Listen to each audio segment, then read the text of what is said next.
What's up? It's a Ninja Prodigy back here, and I just got some more supplies here. These are going to be some cones which could be used for a balance obstacle, and I also have some rings over there.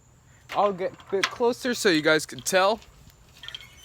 And you could use some cannonball hooks on these. Those are appearing more in more competitions, to say the least. So I decided to put that on the new course. Gotta get the holds soon enough, but I'm here to talk about a recent competition I went to a couple of days before school started.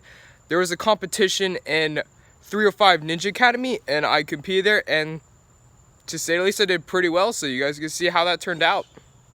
So the first obstacle, it was a couple of steps, but you could use the walls or bars. It was pretty much you have to navigate your way through the entire setup there any way you could whatsoever. So I decided to use the walls, I decided to use the steps, I decided to use the bars. I took my time because, again, you just don't want to fail on the first obstacle. The next one was a couple of ropes. I was still trying to just shake off some of the rust, get prepared for the competition. So I decided to take 2 swings on this rope swing. But however, it's the next obstacle, the balance obstacle, that I was kind of dreading because a lot of people were failing there at the balance obstacle. And I failed at a balance obstacle relatively recent before that. So I decided to really take my time, be focused. Wasn't sure what they were saying, so I turned back. But I then decided to keep on going.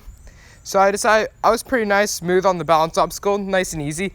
Then you have to go straight into the ring toss, but you're able to use the pole or column to support yourself. So basically, I decided to use my normal ring strategy, was basically just let go and swing as far as you can with your one arm, and then just bring the other one as close as possible. This next one, you cannot use your arms on this one, so you have to use your feet only. Straight to a pegboard. A couple of people were failing here, but I built a pegboard in my backyard for this exact reason, because people still love to put the pegs in their local competitions, even though American Ninja Warrior doesn't quite do it anymore. So luckily I built the upper body for this one, and I was able to get through it. And just use a little swing there at the very end.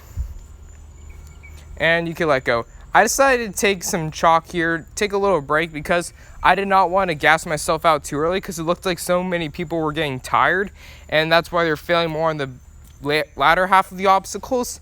So I decided to take my time, even though it was an easy ring swing, just take a nice easy break, but luckily it's rings, so just easily able to swing through this one and pass the line for the dismount. Then again, I really wanted to make sure, even though I wasn't going slow at all, I decided to chalk up before pretty much most obstacles. I wasn't taking too many breaks, but I wasn't going straight into each one for time. But I still finished with, well, technically, time wasn't a huge concern here, but I was still one of the faster competitors overall. But I wasn't going for the fastest time. That spider wall was really narrow, so it was even though I'm only 5'10" and something, it was still pretty hard to get through that. Well, probably about 5'10" exact, but yeah, it was still very weird because that was meant for more 10-year-olds, something like that. This next one was the huge killer. It was a salmon ladder straight into a lache, into a bar which would support it. I've never really tried this, but I tried it once or twice before, got it, but now this is the lache, the part that got so many competitors out. Some people just lost their grip, other people just couldn't make the lache. But however, there, nice and easy. And then this next one, it was PVC pipes. However, they never specifically said you couldn't use your legs, so that means use your legs. And then I was doing some nice crawling maneuvers to try to get there.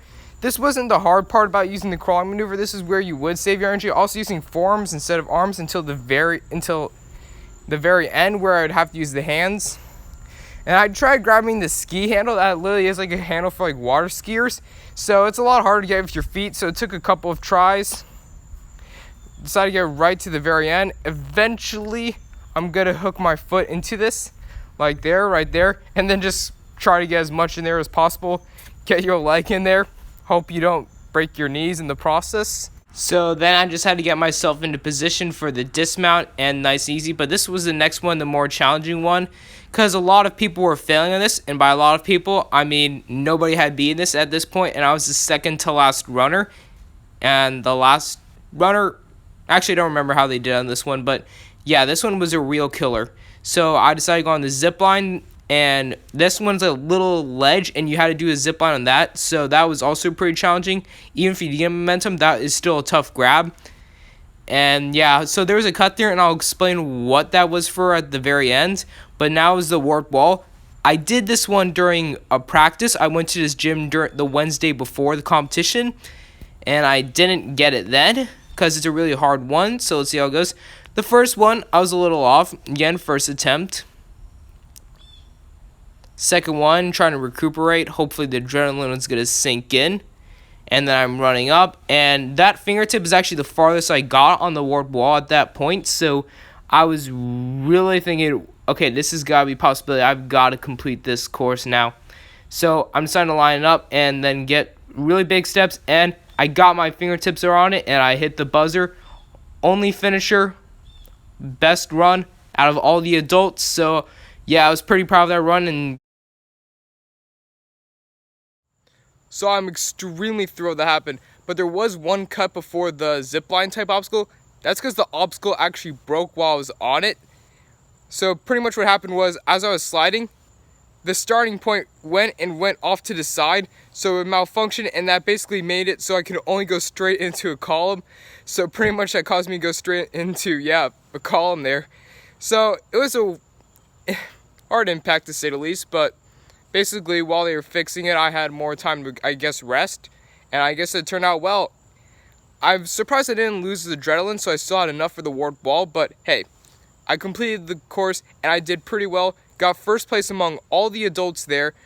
I was the only person to complete all obstacles. The next best had like 2 failed obstacles, so I did the best by a significant amount. I was so proud by my results, and I'm ready to kill at the next competition and at state finals, which are going to be soon enough.